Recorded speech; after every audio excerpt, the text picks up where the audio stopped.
The story is set in a world grappling with a unique and terrifying epidemic. This epidemic, which has baffled scientists and experts for over 8 years, is spread through language and speech, making communication dangerous. The main symptom of the disease begins with a high fever, eventually causing the afflicted to speak incoherently, descending into madness. As a precaution, people have resorted to wearing headsets constantly, as the disease can be transmitted by hearing the speech of the infected. Those affected by the illness, known as jabbers, are swiftly quarantined and forcibly separated from their families, leading to public outrage and distress. The story introduces Murat, a linguist whose life has been profoundly altered by the pandemic. Isolated and lonely, he lives with his mother in an apartment, his life reduced to a series of cautious routines. Each day, Murat meticulously checks his temperature, a ritual that underscores the constant fear of infection. One day, Murat's attention is drawn to Sul, a young woman immersed in a book at a bus stop. Time seems to stand still as Murat is captivated by her presence. However, the moment is broken when she notices his prolonged gaze. Realizing he's been staring, Murat awkwardly shouts that no bus is coming and quickly departs, heading back home. The narrative continues as Murat, despite his reluctance, leaves his home to buy soap for his mother. While at the supermarket, he encounters an old woman who suddenly turns around and speaks incoherently, a clear sign of being a jabber.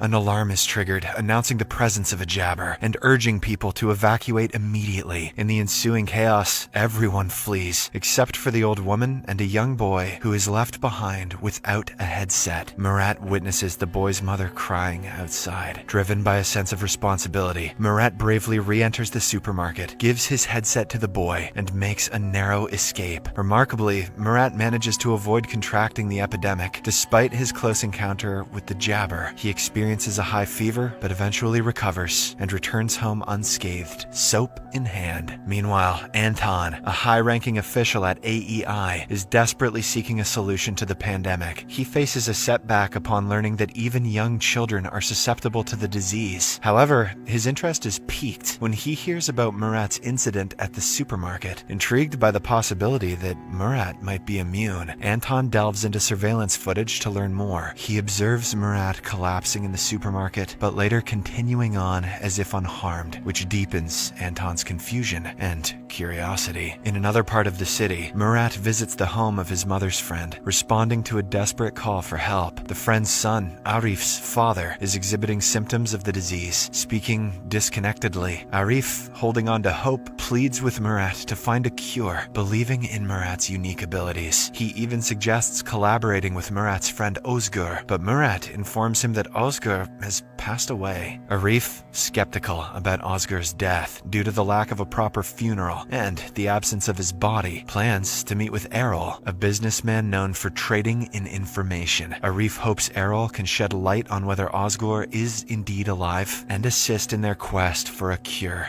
Meanwhile, Anton takes a deep dive into investigating the mysterious case of the headset left with a child at the supermarket. He discovers that the headset belongs to Murat, a linguist who was working on the pandemic case, but vanished after a disastrous fire that claimed the lives of his team. Intrigued, Anton intensifies his investigation. Delving further, Anton uncovers records of Murat visiting the emergency room with severe fever more than 12 times. Using video footage from the supermarket, along with a temperature detector, Anton confirms his suspicions. Murat is immune to the pandemic. He deduces this from the fact that Murat has surpassed the critical threshold of 4 high fever encounters, a significant discovery given Murat's 12 instances. In the meantime, Murat, spurred by Arif's belief in Ozgur's survival, decides to investigate further. He meets a businessman who offers them access to AEI's resources, allowing them to gather information independently and save costs. With newfound determination, Murat boldly infiltrates the AEI headquarters and navigates his way to the information hub downstairs. There, Murat searches for Ozgur's name and is initially disheartened to find records indicating his death. He clicks on the autopsy damage, expecting the worst, but is surprised to see an unrecognizable burnt face with no identifiable tattoo on the wrist. This absence of a tattoo, which Murat knows his friend had, rekindles his hope that Ozgur might still be alive. Before leaving the hub room, Murat impulsively searches for his own name in the database. To his shock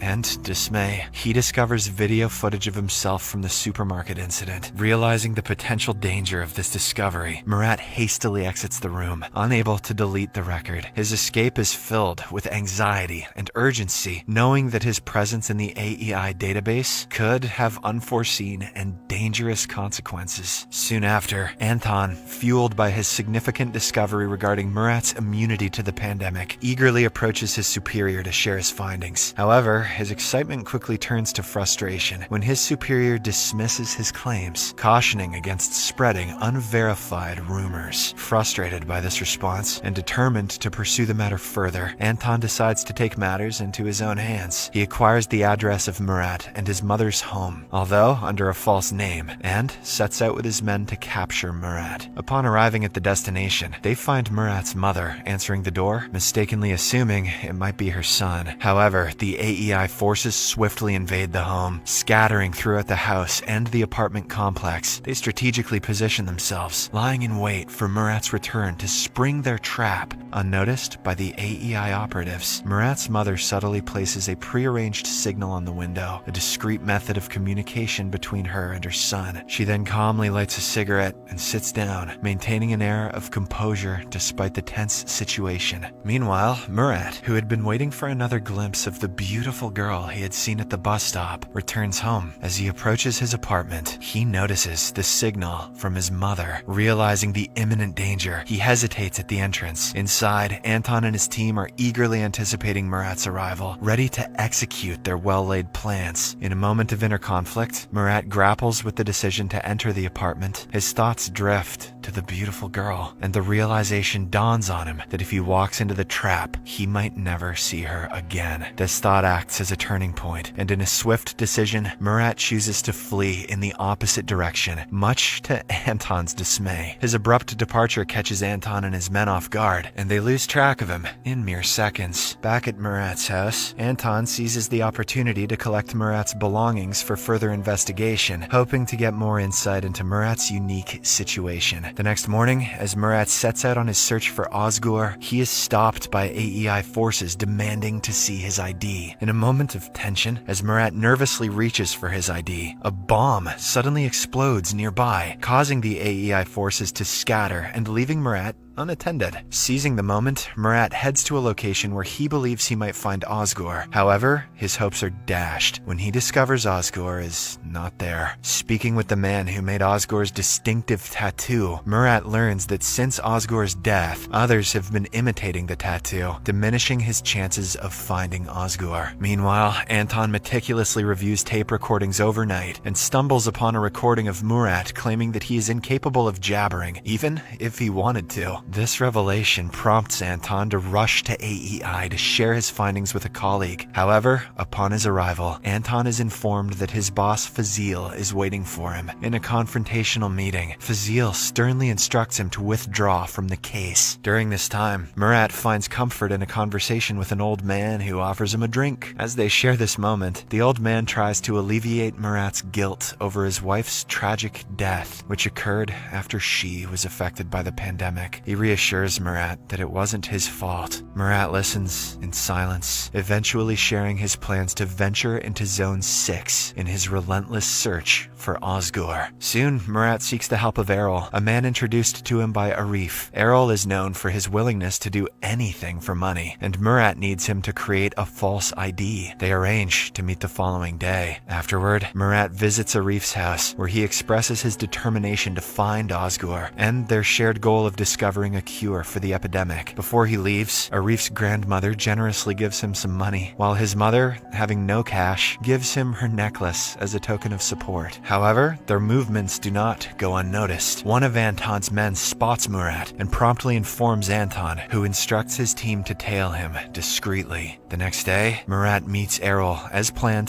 to collect his forged ID. Just as they complete the transaction, Errol receives an alert that AEI forces are closing in on their location station. In a frantic rush, they escape, successfully evading Anton and his team, who later search the warehouse to no avail. With his new fake ID in hand, Murat heads to the subway station, bound for the less monitored Zone 6. He smoothly passes the initial security checkpoint using the fake ID. However, his sense of safety is short-lived, as a security guard becomes suspicious upon recognizing Murat's face from wanted posters in the subway. In a coincidental twist, Sewell, who Murat has been longing to see again, suddenly appears in front of him. To his astonishment and delight, she kisses him right there in the subway, creating a moment of confusion for the pursuing security guard. This unexpected encounter leaves Murat feeling ecstatic. Holding hands, they continue their journey on the subway, embarking on a path filled with uncertainty, yet united in their unexpected connection.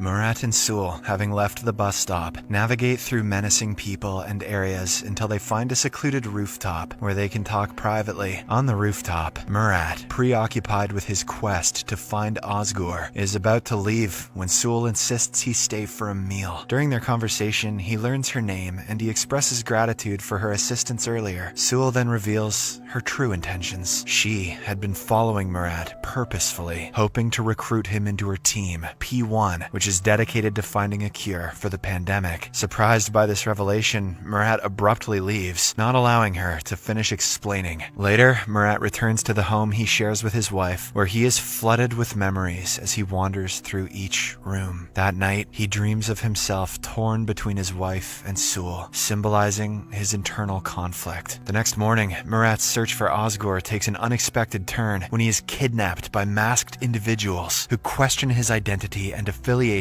with the AEI. At this critical moment, Sewell intervenes, assuring them that Murat is not with the AEI and is on a personal mission. Murat convinces them of his intentions, and they agree to share information if they cross paths with Osgur. Sewell then brings Murat to a studio where she works, and after apologizing for the earlier misunderstanding, she hosts a podcast. In the broadcast, she discusses the AEI's cruel practices, relating them to the unjust death of her boyfriend, and concludes by emphasizing the importance of finding a cure to end the crisis. Meanwhile, Anton retreats to his house, where his wife and son are quarantined in the basement due to the pandemic. While there, Anton senses he is being watched. Upon investigating, he finds no one, unaware that Fazil's right-hand agent is covertly observing him from a hiding spot. Somewhere else, Murat and Sewell's journey through the pandemic-stricken streets of the city continues. While walking downtown, Murat demonstrates his unusual resistance to the pandemic by briefly removing his headset near Jabbers, showcasing how his skull heats up without experiencing the usual symptoms. This unique ability intrigues Sewell, who sees potential in Murat's immunity. That night, Murat stays at the studio with Sewell, and upon waking up the next morning, he finds himself surrounded by the team Sewell had mentioned. The team members introduce themselves and request Murat's assistance. Initially hesitant, Murat warms up to the idea when Sewell assures him that joining the team could aid in his quest to find Osgur. As part of their ongoing search for Osgur, Murat and Sewell come across a hotel displaying the symbol that Murat associates with Osgur. They decide to investigate by entering the hotel and seeking an audience with the hotel's boss. However, their encounter quickly turns dangerous.